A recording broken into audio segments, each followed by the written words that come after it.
श्री महाभारत कर्ण पर्व पुष्पचार। भीम के प्रचंड वेगवान पराक्रम के आगे कौरव सेना के पैर न जम सके और भागने लगी।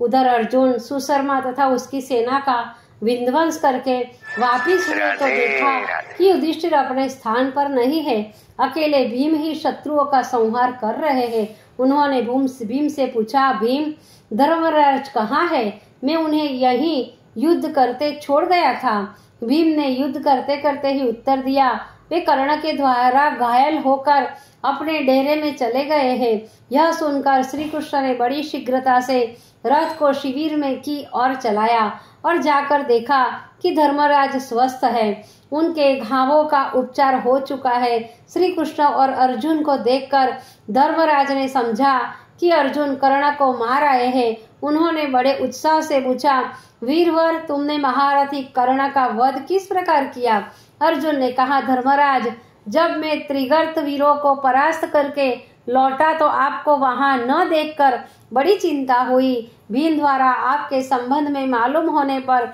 मैं यहाँ चला आया हूँ। अब मुझे आज्ञा दीजिए, मैं कर्ण से युद्ध करने ही जा रहा हूँ। अब आप कर्ण को मरा हुआ ही समझिए। कर्ण द्वारा पीड़ित किए जाने पर युधिष्ठिर के हृदय में प्रतिशोध की भीषण ज्वाला जल रही थी।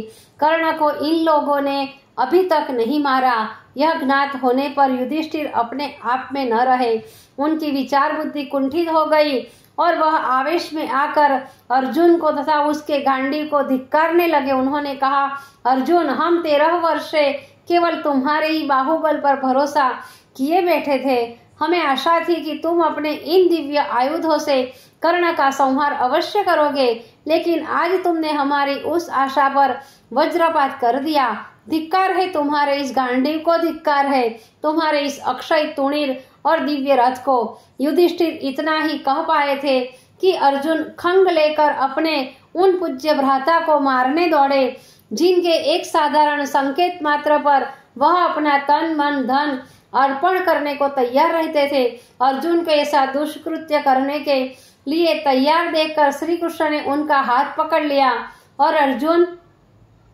तुम कैसी पागलों की सी चेष्टा कर रहे हो? क्या तुम्हारा हिताहित सोचने का ज्ञान बिल्कुल लुप्त हो चला है? जिनका तुमने आज तक कभी अनादर नहीं किया, उन्हीं पूज्य भ्राता को मारने चले हो? श्री कृष्ण की बातें सुनकर अर्जुन ने खंग को कोष में रख लिया और बड़े लज्जित हुए तथा कहने लगे, हे दामोदर, वास्तव में मैंने क्रोध के वशीभूत होकर अनुचित चेष्टा की है, किंतु मैं विवश था, क्योंकि मैंने प्रतिज्ञा की है कि जो कोई मेरे गांडीव की अवज्ञा करेगा मैं उसका वध कर दूंगा। अब आप कहिए कि मैं इस महापाप का क्या प्रायश्चित करूं? मेरी समझ में तो जिस खंग से मैंने भाई का मस्तक काटना चाहा था, उसी खंग से अपना मस्तक काट लूं।